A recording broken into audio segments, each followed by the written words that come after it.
All right, welcome back to the Homestand Show. And joining us shortly will be Crina Mustafa of the program. She had a chance to sit down with former Canadian women's tennis player Valeria Tetreault to talk about Tennis Canada's mental health initiative. Check it out.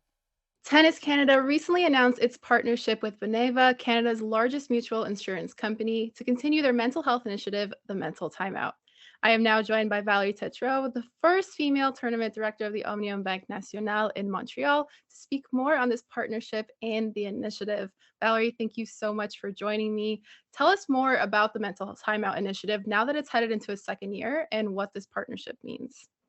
Well, it means a lot. I think, last year the importance was to start doing something for mental health and the athletes' well-being. And so I think we had the right platform with the National Bank Open to start acting on that. And now, obviously, with this new partnership with Beneva, we're creating a little bit more resources. And the goal is to, be better, do a little bit more again for the players, for the fans, because, as you know, it's something that's a high priority, and obviously it's something that we talk about more and more. All right, so joining us now in studio is Crina Mustafa. How are you, Crina? You're going to make me say my own name. No. There's a little pause. Who's here? Oh, it's Crina Mustafa. Yeah. So you can catch the rest of that interview. There's a longer version up on the Homestand YouTube, yeah. Right? Why is this so important to you? Why did you feel like you needed to reach out here and highlight this initiative by Tennis Canada? Yeah, so last year they started the Mental Timeout Initiative, which was basically a way to talk about mental health within tennis, within sports, and kind of the roles that we all play within that. So something that Valerie actually talked about in the interview a lot was the way we conduct ourselves on social media with the athletes. There are 3 athletes that are the ambassadors for this program, Bianca Andreescu, Alexis Gallinero, and wheelchair star Rob Shaw. And I think having them back it up is a great way to kind of bridge the connection between players and fans.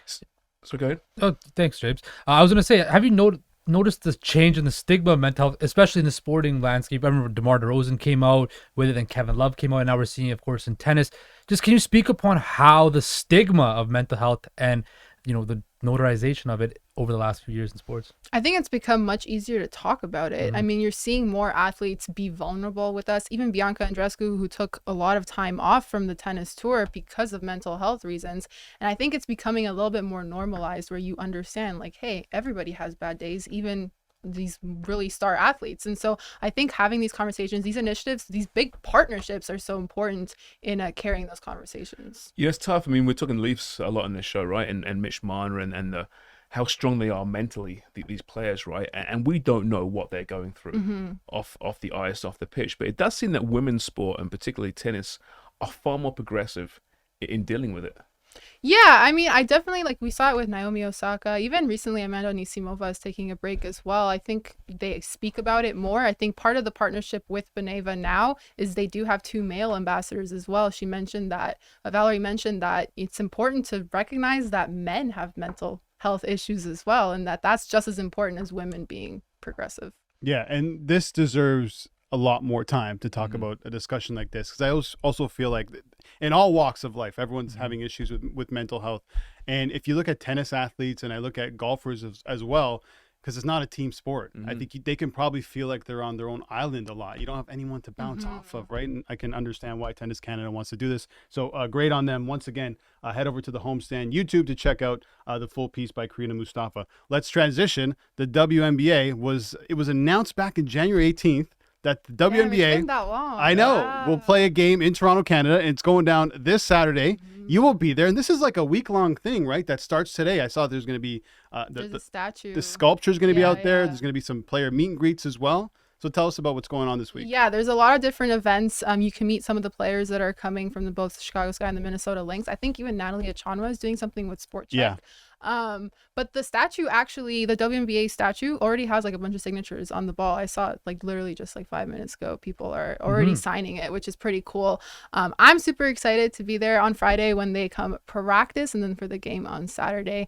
These 2 teams are both very young. They both just had very important veterans leave in recent years and recent seasons. And so it's going to be fun to watch them battle it out in front of a sold out crowd. So tell us what it means to you, because you've been talking about for such a long time how, you really want to cover the WNBA exclusively almost. Yeah. And now you get to do it in your hometown. So how does it feel? You get to be there, you get to cover this game. It's great because this is my third season covering the WNBA, and I've been doing it on Zoom so far because of the pandemic, because we don't have a team Right. here. So being able to actually go to these players in person is a great opportunity. It means a lot to me personally as well, and hopefully that means that a Toronto team inches closer. Quickly, Crina, just talk about the tickets and how they've gone so quickly. Like I tried to look for tickets yesterday, just standing room only. Just speak about the hype quickly about this game. Toronto loves basketball, and we've seen that. I mean, even within the first 10 minutes of pre-sale, those tickets were selling out. So it's really good to see that it's hard to get tickets, and hopefully that kind of helps the pitch for a Toronto team. Yeah, so we'll have you on next week. We can definitely chat about it. I'm sure you have a ton of content coming out. What's your Yes. Twitter handle so everyone can follow? At Crina MM. At Crina MM. Make sure you follow her to see all the updates from the game